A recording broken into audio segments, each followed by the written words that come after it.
Is for the woman that knows that you have a conviction from the Lord to leave the toxic relationship, but also to let go of alcohol at the same time, because you've been using alcohol to cope. And maybe you even used this toxic relationship as a reason to drink. And the Lord is like, hey, you need to let go of both. But you're thinking, God, like, I can't get rid of both at the same time. It's going to be too hard, right? And let me tell you, that's exactly where I was at for a minute. Okay, where the Lord literally told me to let go of those both things when I was in a toxic relationship and when I was binge drinking most weekends. And it's because I was using alcohol to cope. Okay, I did not know how to navigate my triggers or my emotions. And so when I finally left that toxic relationship, and even though the Lord had told me to stop drinking, I didn't. And I kept drinking for about a few weeks after that, maybe about a month. And that's when I felt like for the first time in my life, I was actually losing control and getting close to alcoholism. And so then I stopped drinking. And the Lord had been nudging me for a long time that I just needed to let go of both, right? I needed to do it His way.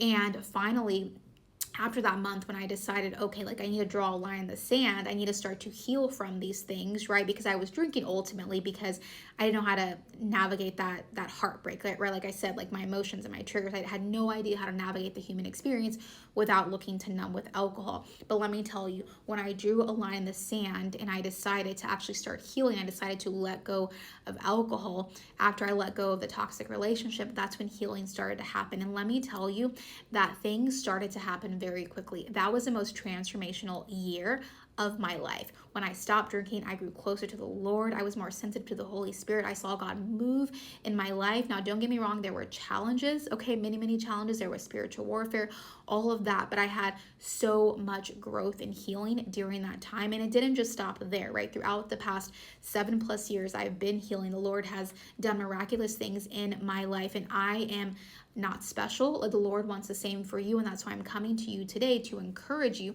to take the Lord up on what He is saying. Okay, you may think that you can't handle something, but the Lord literally created you.